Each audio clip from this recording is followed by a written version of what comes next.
On today's show, should the Dallas Mavericks trade for Jerami Grant? What does he bring to the table? And let's talk about the Mavs and the Blazers as they play again in this Mavs-Blazers crossover version of Locked On Mavs. Blazers, let's go. I'm Luka Doncic, and this is Locked On Mavericks podcast. Mavericks, NBA champions. Bang! It's good, and the Mavericks have won the game. If you don't believe, you shouldn't be here. Loyalty never fades away. And what up, world? You are locked on to the Dallas Mavericks and the Portland Trail Blazers. My name is Nick Angstadt, media member and NBA channel manager at the Locked On Podcast Network, your team every day. Thanks for being part of the show, making Locked On Mavs and Locked On Blazers your first listen today. Wherever you're listening, the best way to help us grow the show is to listen every day, leave a 5-star review wherever you are, like the video, and comment anything below. Let us know in the comment section, should the Mavericks make a trade for Jerami Grant? Why or why not? I'm curious to see the Blazers fans' reaction to that one too. LinkedIn Jobs helps you find the qualified candidates that you want to talk to faster. Post your job for free at linkedin.com/LockedOnNBA, linkedin.com/LockedOnNBA to post your job for free. Terms and conditions apply. And joining me, and I'm joining him, it's Mike Richman from Locked On Blazers. What you got for me, buddy? You know, just your past first point guard chilling here. Really excited to talk about more fun Blazers Mavs matchups. Actually, we kind of agreed to not talk about basketball, which thank you for agreeing to the plan, because we don't think we need to relive last night's Blazers Mavs meeting. It wasn't fun for anyone. Nobody had fun. Second matchup or the first matchup where they were all cursed in some way, shape, or form. Literally, a starter has been injured in each game. Yeah, Derek Lively, Kyrie Irving, Derek Lively again, throw in Grant Williams. Blazers getting their backup centers kicked out of the game. Let's just wrap this up, okay? They play for the last time on Friday evening, and I think everyone in both fan bases is ready to get this thing over with. We'll talk about both these teams. We've got questions for the Blazers. Mike Richman's got questions about the Mavericks. We'll do that. We also want to talk about how much coaching matters. I think both fan bases would agree that is a conversation that we both need to have about these teams. But let's start here, Mike. Jerami Grant is a name that's been brought up a bunch when it comes to, fake trades that people have put out. I'm sure there's 100 fanspo trades that have been made to send Jerami Grant to the Mavericks. He does represent a type of player that I think the Mavericks do need. They need some more size on the wings. They need just one more scorer, like one more guy that can get a shot. That's not just Tim Hardaway. It's not obviously Luka and Kyrie. So I'm going to ask you a couple questions about the Jerami Grant trade. We'll see if we can come to some kind of an agreement here. But first, let's start. What do you think he brings to the table? Like, what would going to the Mavericks, let's say they do come up with some kind of deal, what does he bring to the table at this point in his career? Incredible fashion sense. I think he'd immediately be the most stylish player on the Mavs. I don't think it's close, honestly. I don't think the Mavs are a particularly stylish team. I think they would immediately jump to the top of the charts. Take that. Luka's tech fleece, no chance. But I guess Kyrie dresses pretty well. He's just fashion forward. It's like his own thing, though. Yeah, he's a really good catch and shoot shooter. He's not really hasn't been in that role this year, but he's having back-to-back his two seasons in Portland, or a season and a half in Portland. He's shooting as well as he has in his career, the best shooting run of his career. He could score in isolation. He takes really tough shots, and he's a tough shot maker. But if you're a tough shot maker, it also means you're a tough shot taker, which can be pretty frustrating. He's not a great passer. He's not a great rebounder, and he's not a great point of attack defender, but he can shoot and he can score. He can drive. He can get himself to where he wants to go and get him to his spots. And he's shot it really well. He's like an offense first forward who doesn't rebound. I don't think he checks a lot of boxes for the Mavs, but I will say this: if you just plug him into what airplane mode does, you just plug him into the Derek Jones Jr. role. Massive upgrade. So I think in and of itself, if the Mavs, what they need to do is get more and better players on the roster. And I think Jerami Grant certainly would check that box for him. Yeah, he's in that mold where you remember him. Some people remember him from the Denver days. We're like, oh, he's a scrappy defender. That's this 3-and-D type of guy. Like, he's not really that type of player anymore, right? Like, he signed this semi-max deal, and he's now like the go-to scorer for the Blazers at this point. Yeah, he last year when Damian Lillard was still on the roster, he was like a secondary scorer, and he was pretty good in that role. This year he's taken on more of that primary role, but he's not a primary creator. Like, you can't he's not going to like bring the ball across the court and run pick and rolls. Also, like with the Mavericks, you're not allowed to do that. So like, it won't matter. You're good. You're good, baby. Just like you can hold on. You can bring the ball across the court this year. You just can't do anything with it once you're across the court. It's, you know what, if you're passing to like the best scorer in the league, it's fine. It's okay. It's okay if he dominates it a little bit, but like he was tasked last year with being this point of attack defender, and he was it was just out of his depth, and he got exposed a little bit, but he could be an okay help defender. I think where he's best is guarding like-sized guys in isolation. Like, he's not this elite weak side shot blocker, and he's not this great like point of attack navigating screens type of defender, but like you get him in an ISO spot against another big guy who wants to try to get past him. Jerami Grant's long, he's competitive, he's strong, he's scrappy, like he'll make those plays. If he's your fourth best player, you're pretty good. Like, I think he's like has the perfect skill set to be that. I don't know if he wants to be that, but I think that's what he's perfectly tailored to be. You describe defensively when you're describing him, I just couldn't stop thinking about that's exactly how we would describe Christian Wood as a defender. Like, pretty good in isolation. He can defend better than Christian Wood. He's better than Christian Wood on defense, but he's also smaller.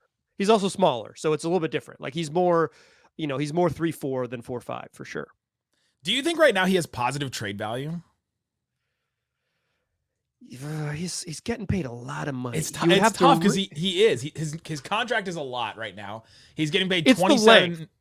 Yeah, 27 million this year, 29 million the next year, 32 after that, 34 the year after that, and 36 in the 2027-2028 season. That is like a fake year number. Like, but I mean, so he's got 5 more years left with that player option. Yeah. So 4 after this season at like 125 million, 130 million bucks left.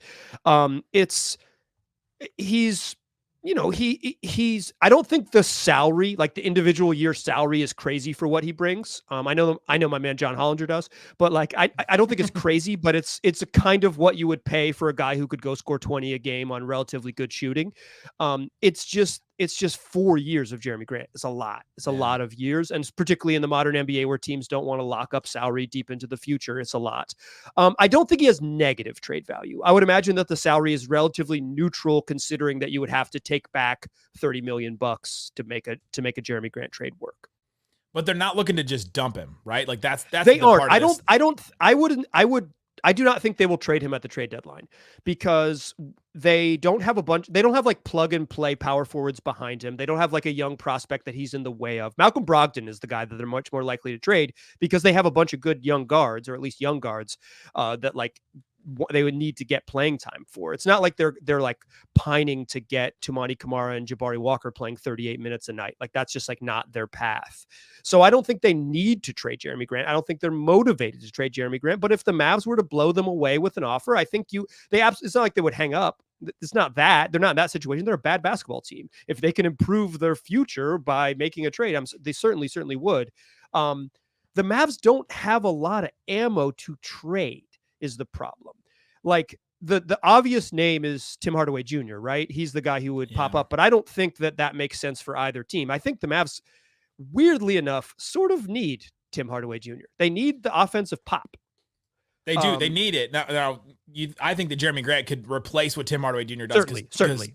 Because, I mean, you've seen it in these games. Tim Hardaway gives it back, and spades on the other end as well. But they do need that volume shooting for sure. Sure. And they like that, I think he fits well with kind of what they want to do. And I wonder if Grant you could just plug him in there and it'd be fine. I bet you could. He's probably a little bit better, if not a lot a bit better than THJ. But I don't think the Blazers are pining to have Tim Hardaway Jr. So I think it would be, if I were to crafting the perfect trade, it's something like, it's like the money from the Mavs. With all due respect to your listeners, it sucks. Listeners know. The listeners are well aware of. Sucks. Like Kleba and Rashawn Holmes, and then you want a young guy. And I know that Omax is off the board for you personally, and I would imagine he's off the board for the Mavs as well because they believe in what Olivier-Maxence Prosper is going to become, and he's like this big, interesting, multi-positional defender that teams want. And if he was good, like they were flirting with starting him at one point this season. So I think you would ask for my man Joshy for Josh Green. I I think it has to be him, right? I think that has to be the sweetener piece, because the Mavs don't, it's like you're getting a 2026 first round pick or whatever, lightly protected, and Josh Green for Jerami Grant. Is that too much in your opinion? Is that too much? No, it's hard because that one of the reasons why I asked if he had positive or negative trade value was like, all right, how much can he just dump? How much do they just want to dump him, right? Because that's the question. But coming up, let's talk about what a trade package would look like. Does it have to include one of those young guys? Does it have to include second round picks? The Mavs do have 1 first round pick, so we'll talk about that and get into all that coming up.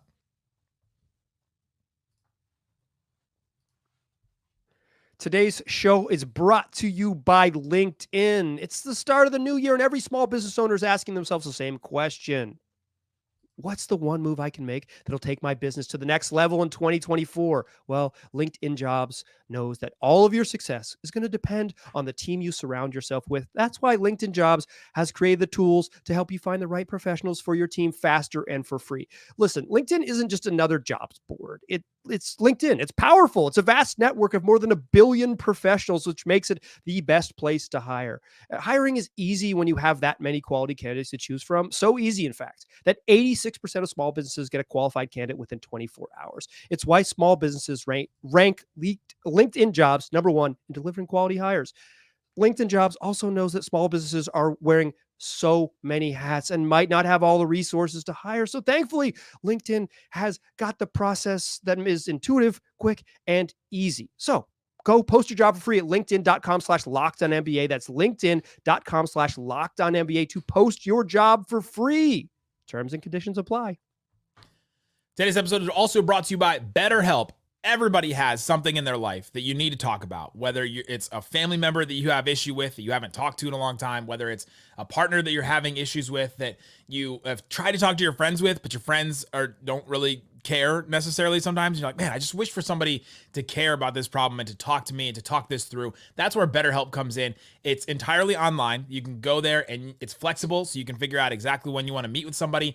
And one of the things that I really like about it is that you can change therapists no matter what at any time. So, and it's no additional charge to change it, because you're not always going to vibe with every single person that you're going to be set up with. So if you have something you need to talk through, I think everyone has, you need to check out BetterHelp. If you have no other options out there for you, BetterHelp is a great one for you. So check out BetterHelp, celebrate the progress you've already made. Visit BetterHelp.com/LockedOnNBA to get 10% off your first month. Again, that's BetterHelp, HELP.com/LockedOnNBA to start getting the therapy, start talking through the issues that you have. Again, that's BetterHelp.com/LockedOnNBA.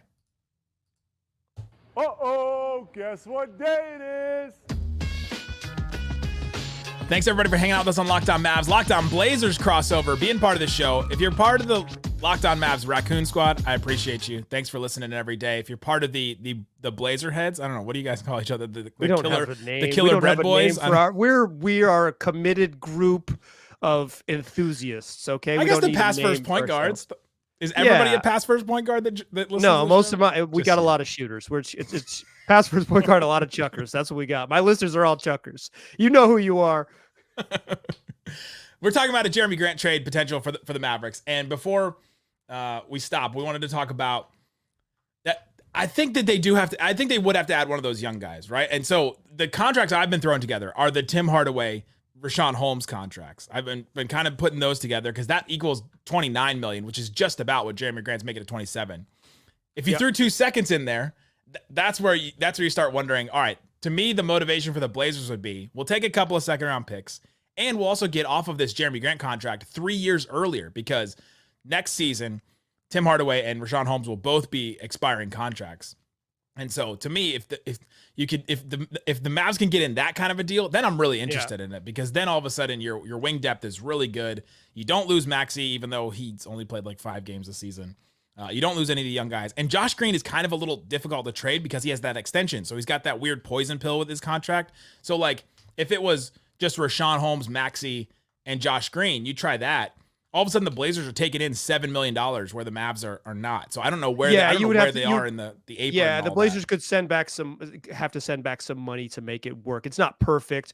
Blazers only $3.5 million below the tax line. They are Yeah, not so going they to become a wouldn't wanna do tax that. team. They're not going to become a tax team to make it happen. So it gets a little bit dicey. I just don't think the Blazers would be incentivized to dump Jerami Grant for a couple seconds. Like if they're Yeah. going to dump him for a couple seconds, just wait. Like if that's the going rate. So it's like a first round pick and a young person, if you end up there. And I like Josh Green. I don't know if Mavs fans do. Do Mavs fans still like Josh Green? Where are we? They're split on him. He had an elbow injury this year, and so like it felt like before that he was disappointing, and then I don't know. He's only played a couple games since then. It's split. I still believe in him, especially they got him for like $11 million a year. To me, that's not a ton. Like good contract, can really pass, really good athlete. He's only 22, so yeah, he doesn't know how to dribble yet. At some point, he's gonna learn how to dribble, and he's gonna be good. I believe he might not. Some players never learn how to dribble. I've watched a lot of this league. There's some guys who that fourth bounce is real. It gets real dicey. Jaylen Brown's making $50 million a year. He's a freaking all NBA player. He's one of the 25 best players in the NBA. He could dribble in one direction. Yeah, I would want that. Like, I don't think I would assume Omax is no chance. It depends on how. Like, I feel like if you get to the trade deadline and the Mavs are the fourth best team in the West, and it's like, we have to get better immediately. Yeah, we have to get better immediately because I think there is sort of that existential pressure around this Mavs team where it's like, we have one of the 5 best players in the world, which is literally the market inefficiency on winning championships. And when you have one of these dudes, you got to go for it. So if they're 8th, maybe they don't feel it, but if they're 4th or if they're a game out of 4th, it's like, all right, maybe we cash it in. Maybe we say Omax will come and haunt us in 2026, but we can't worry about that now. Yeah. Cause Luka could be gone by then. I'm going to go the opposite on that. I think if they're 8th, they'll look at last season and go, oh my God, we missed the playoffs with a top 5 player. We've got to do. Like, I think they get more desperate the farther they drop down. And look at their schedule. Like they've got this homestand where they got this next game against the Blazers at home. They got 5 more games at home. But Derek Lively may be out for some of those games. And then after that, it's brutal. Like it could be really bad by the time the trade deadline comes. So you don't think Fridays is a big tough test against it? When I previewed this slate of games, I did not put it under the big test category. Let's just say okay. the Well, Timberwolves game went under there. Yeah. Okay. We'll see. Yeah. So it doesn't seem like a Jerami Grant trade is likely, but it's possible. Like some of those trades we just came up with, I think you could see them happening because every once in a while you get a trade where you go, really, like that? Like that's all they gave him up for? And teams seem to want to save the money now with the this new apron and new CBA and all that kind of stuff. So who knows with it? But Jerami Grant doesn't exactly fit, I think, what the Mavericks need. Like you said earlier, he could fit offensively and he would help them offensively a lot. But the problem is they need another defender. They need one elite defender, and I think they'll wait to do that this summer. They'll have after the draft, they'll have 3 first-round picks they can trade, and so I think they'll wait to do that because they owe a pick to the Knicks. Is that right? They owe that Knicks pick. The Knicks pick from the Porzingis trade the first time. Fun. Okay, that's fun. That's from fun Luka's thing. rookie year. That pick that's a fun thing to have to revisit on the pod. Donnie Nelson. Oh my goodness. Yeah, so then they'll have a little more flexibility to really cash it in. So that's why they can convince Luka. But there's an existential crisis. Okay, real quick, can I ask you a question before we kind of talk coaching stuff? You've seen the Blazers play 3 times. What's your perception of their young guys? Because I'm kind of joking about how this isn't a hard game or whatever, and like the Blazers are bad. I'm not confused. I know the score of the game. I know the score of the game, but like, what's your perception of Scoot and Shaedon Sharpe specifically? Yeah, well, I texted you in the middle of the game the other day. I'm like, why is Shaedon coming off the bench? Because I thought he had been their most like promising young player so far. I was surprised how he's able to create his own shot a little, and I was surprised that he's really taken that step up this season.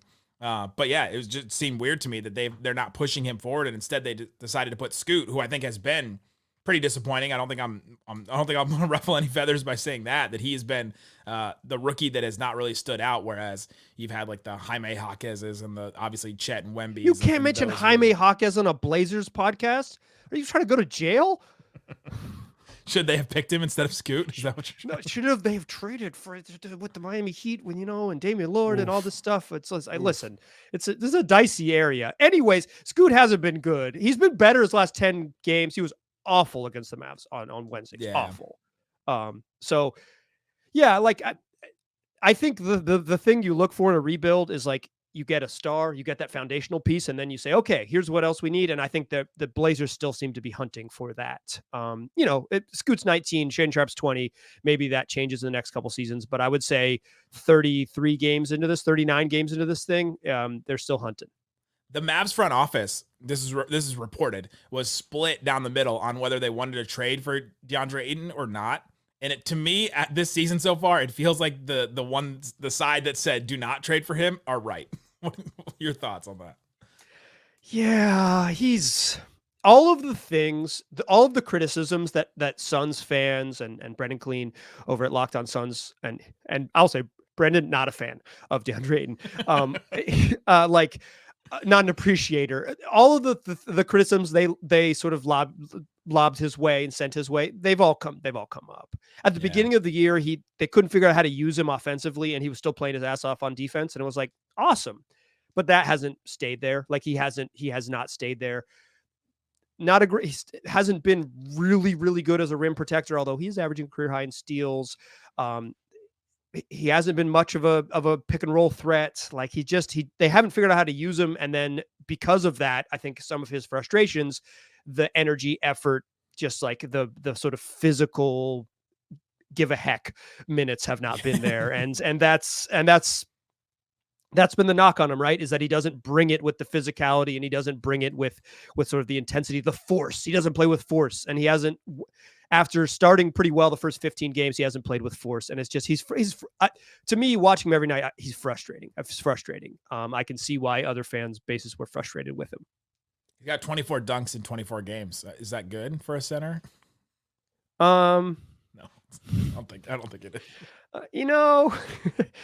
The Blazers have some spacing issues, but yeah, he's a little bit allergic to dunking, and I thought he was going to be more ambidextrous. He's really right-hand dominant, which is limits what you could do if you're always turning over that shoulder to get that right hook. And I think the coaching staff, we talk about this a little bit. I think they were like, okay, well, Anthony Simons and him will figure it out. And then Anthony Simons missed 18 games, and it was like, all right, well, hopefully Ant comes back soon. And it's like, okay, well, it's like they didn't have a very good plan B with him. So I would say, did the Mavericks dodge a bullet?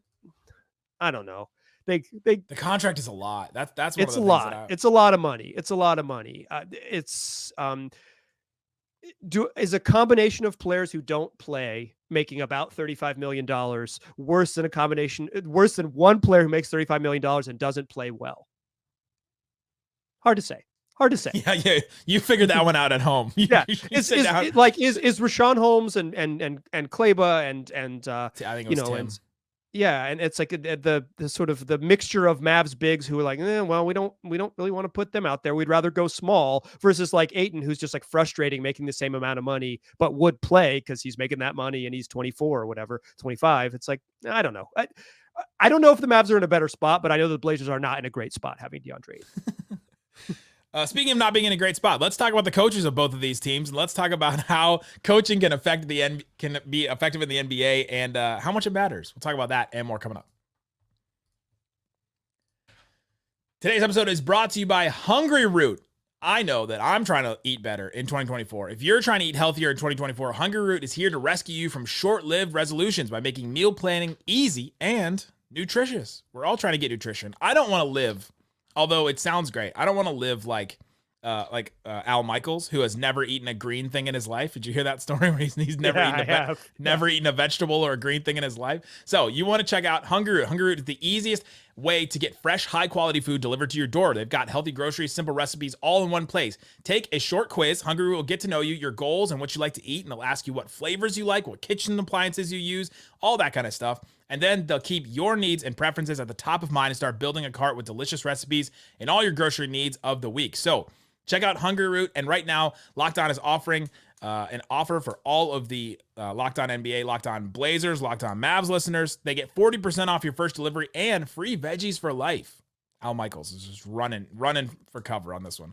Just go to hungryroot.com/lockedon to get 40% off your first delivery and your free veggies. Again, hungryroot.com/lockedon. Don't forget to use the link so that they know that we sent you. Again, hungryroot.com/lockedon. Shut it down! Let's go home! All right, Mike, talking about Mavs Blazers. It's the fourth and final installment in the saga of Mavs versus Blazers, where at least one Maverick goes down at some point. But let's talk about the coaches of these two teams, because there's been some question about each of these coaches. Can they take their team to the next level? Can they get them over the hump? For the Mavericks, it's been strange because the first year Jason Kidd comes in, they go to the Western Conference Finals, and all of a sudden you're going, all right, well, they can win in the playoffs with Jason Kidd as the coach because they just did it. And then the year after that, they don't make the postseason at all. None of it. 10 spots, they don't make it. And then they tank the last 2 games. And now I feel like we're back down to 0 with Jason Kidd as the Mavs coach. It's like, all right, now you're back down to 0. All the goodwill that you gained in the first year, you lost in the first one. Where are the Blazers at with Chauncey Billups? Then we'll talk about coaches. Well, first off, I cannot believe the Mavericks would lose games intentionally. I cannot believe an NBA franchise would come out and intentionally lose basketball games. In fact, hold out starters, Players sat, stars. Lie about injuries in order to lose games intentionally. I cannot believe an NBA franchise would do that. That is disgusting to me. And I'm just so thankful that the Blazers have only done that for 30 games over the last 2 seasons, and if it had been 31, I would be pissed. No, the first year they only tanked 10. Okay. No, last year, excuse me. Last year, only 10. The first year, 20 some. Jerami Grant doesn't even have to play after the All-Star break. Well, he has a great life. Send him to the Mavs for free. Just don't even. But he would have to play. Maybe he doesn't want to play. Maybe he's like, hey, I don't really do March. But I don't do March. Billups was dealt a difficult hand because the first year Damian Lillard was hurt. He needed surgery. He was never right, but that team was good. They were like, that roster was totally fine. They shouldn't have been as bad as they were last year. They tore it down. They drafted Shaedon Sharpe. They were not supposed to be good again, but they thought they would be competitive. And then once Dame got fully healthy, because he missed some time with a calf injury in December, they were bad. And they were bad with Damian Lillard, and he had one of the great offensive seasons in the history of the league. He was perhaps the best offensive player in the NBA last season. Like, he was awesome. Wow. He was so good. And they lost they were like 8 games under 500 with him in the lineup. That's hard to do. that's hard to do. I think you should probably win about half when you have the best offense in the league from December to March. But anything's possible if you truly believe. I think Billups has had bad rosters, and I think really he has gotten the exact sum of the parts. Like, he has never gotten more than the sum of the parts from the roster. When they give him a bad roster, they get a bad record. When you give him a worse roster, you get a worse record. When you give him this year a super young, the worst roster he's coached, well, look what you get, baby. You get the worst that they've been. This has been his best year coaching by a lot. He's coached. He's gotten more out of the young players. I think this group has responded to him, and yet they're like, they're going to lose a bunch of games again. And on Wednesday night against the Mavericks, they started the game out 9-0 and it was over. He took a timeout down 9-0 and they were never back in the game. They were as close as 8. They were down 9-0. They took a timeout. The closest they got for the remainder of the game was within 8 points. So, that's not all on him, but certainly is a factor. I famously, maybe not famous to you, but famously for my listeners on the show, think that coaching is certainly not half of the equation, probably something in the a third of the equation, maybe even less. Like, talent is the thing that matters in the league. What is your feeling on that? Like, how much do you think a coach can impact? How much could a good coach impact a team?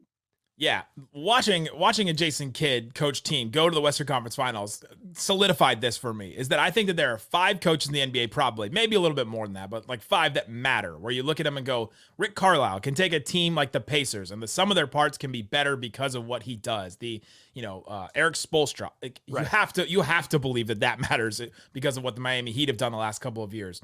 losing players and then going to the finals and all that. So I think that there are coaches that do raise it up. And then I think there are some coaches that are detrimental. I think Lakers fans may think that Darvin Ham is one of those coaches right now because I see all the thumbnails on all the Lakers like YouTube videos. Should they fire Darvin Ham right now? And so I think that there are coaches that are down there like that. And then there's just a bunch of guys that are in the middle that sometimes help their team. And then sometimes, but like it is about talent. Like you said, it's mostly about talent and just can the coach. It's sort of like, this is going to be a weird analogy, but this is my audience is going to understand this. I don't know. There's this thing. So I went to school to be like a worship leader, like in a church. And the whole thing is like, you're supposed to play music, but you're supposed to get out of the way. It's not supposed to be about you. It's the one weird, like very odd, you're performing for a bunch of people, but you're not supposed to like take in any of the accolades or cheers or anything like that. And I feel like that's what coaching is in the NBA. It's like you go there, you set everybody up for success, and then you're supposed to like get out of the way. Cause like I'm going back and doing a project and watching the 2011 like playoffs, and Phil Jackson, man. Like, I don't think we talk about Phil Jackson very much at all, but we sure talk about LeBron, and we talk about Kobe, and we talk about Michael Jordan and Tim Duncan. Like, we talk about all those guys so much. And so that's what I feel like coaching is. And so I think it's still possible to win with coaches like Chauncey Billups and with Jason Kidd, but to take this team to another level, to like make them better than some of their parts, you have to have like a special coach. Who's the Mavs' third best player? Honestly, very honestly, it's Derek Lively. Right. So, like, how good are you going to be if Derek Lively's your third best player? That's the problem. Dante Exum has made a case in a couple of games here and there, but yeah, like I don't. Again, I don't think Jason Kidd is that good of a coach. I think he's probably been better in Dallas in his first couple stops in the league. Coaches get better. He spent more time around in the league and all things like that. They were a top 10 defense the year they made the Western Conference Finals. That's 82 games of being good. But at some point, how Derek Lively's 20, 19, 20? 19, like yeah. A teenage rookie that you just draft, is however 20 months removed from high school. If he's your third best player on the team, there is a ceiling on how good you're going to be. Like right. It's. I think, would the Mavs be better with an elite coach? Absolutely. But how much better? How much better are we talking? Would they be a championship level team with the exact same roster and you drop Eric Spoelstra in there? I don't think so. I think they would be. They'd be good. They would be improved because I believe like sort of the power of Spo, but there is a limitation on what you can do. And I think a lot of what coaches do is that they manage egos and they manage personalities. Yes. And I'm not sure Jason Kidd is really good at that. He seems to be, he has a unique approach. So maybe he works with some people, but I will say one thing I do like about Kidd. I will say this to your listeners. One thing I legitimately like about Kidd is he will sometimes come in press conferences and act like he has no impact on the game. And I will say, hell yeah. Cause you don't, dog. You don't, you didn't. What are you going to do? You called a play and Luka just hijacked it and did whatever he wanted. And you were like, well, shoot. It didn't work. He says what? I'm not playing. I'm watching, just like you guys. I like I know that if you're a fan of the Mavs, you're like, that probably drives you nuts. But as like a third party viewer, I'm like, I like that. I like that he'll sometimes he'll step up there and be like, dog, I'm just trying my best. I told them what to do and they didn't do it. And then at that point, we're just playing basketball and they play and I watch. God bless him. And I think Chauncey Billups does that sometimes too. He'll be like, so a reporter asked him if the Blazers have 7 of 8 games against teams with losing records. This is a chance for you to like climb up in the standings. And he was like, we're not good enough to worry about winning. And I was like, honest about stuff like that. Yeah. And that honesty I like, I appreciate that. But it's hard to look at the success that these two teams have had and the person in charge of that, tasked with making them better and think like, no one could improve this. This is as good as it gets, because I don't believe that. I just think there's a ceiling to how much improvement you could have. Ceiling to both of these teams, different places. They'll play one more time. Hopefully, not another Maverick starter gets hurt in this, and we'll get out of this unscathed. Go check out Locked On Blazers if you don't listen to Locked On Blazers. Check out Locked On Mavs if you haven't listened to Locked On Mavs. Guys, we appreciate each and every one of you for subscribing, listening, liking this show, leaving a 5-star review. Guys, thanks for listening to Locked On Blazers, Locked On Mavs. Peace out. Boom.